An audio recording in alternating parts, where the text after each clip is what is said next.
The World Bank is more destructive in places like Mexico than if we were to have sent in an army and taken the government out of power. The World Bank, Goldman Sachs, Chase National Bank, J.P. Morgan, we destroyed the Mexican economy. That's why there are no jobs in Mexico. That's why there's so much illegal immigration.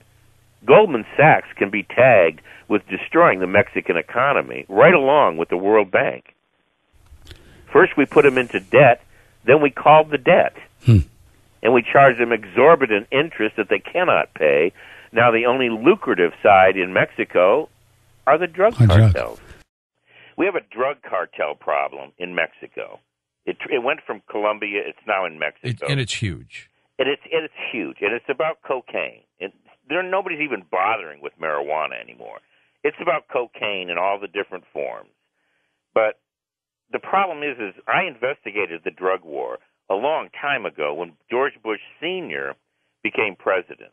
And why did I address the drug war when he became president? Because he was on the leading edge of creating the drug czar's position and fighting the drug war and going into Colombia and Bolivia and eradicating trops with a product called Spike. But what was never told is that Eli Lilly and DuPont make more profit in the drug business than the drug cartels. They sell potassium permanganate, acetone, ether.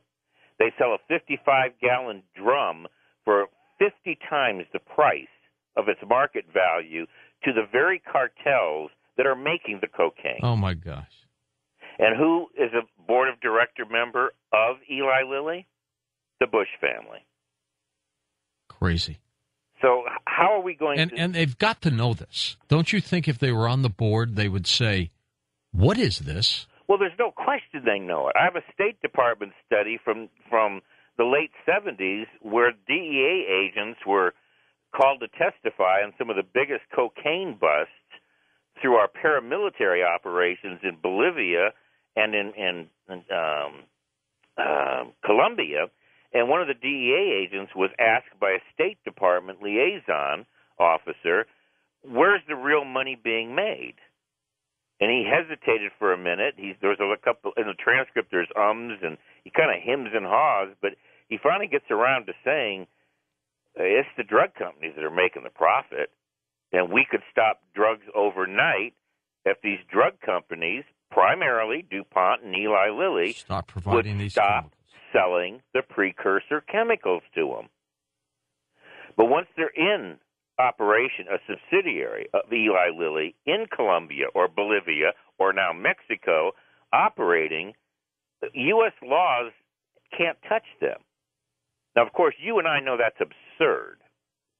U.S. laws have a right to touch them if they're supplying the chemicals to a criminal element bringing drugs into this country. And you know what they're probably doing, Craig, is selling it to a shell company one step removed, and they'll say, we didn't know.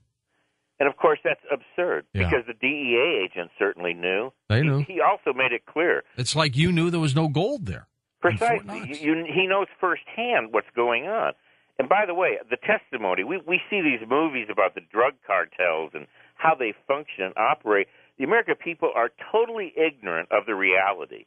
There's so much distribution of the precursor chemicals that they use tanker trucks on 4-lane freeways built specifically to transfer from the ocean harbors where the drugs are brought in 55-gallon drums, transferred to the tankers, and the tankers drive the precursor chemicals into the jungles to distribute them to make the cocaine.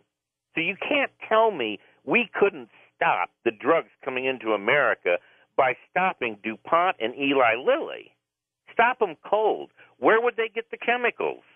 They don't. And they don't want to legalize it, which has always been one of my recommendations. Well, that would be the obvious thing. But see, what did you say earlier when you said if we had a perfect world utopia, George Bush Sr. would be sitting there going, yeah, but I ain't making any money.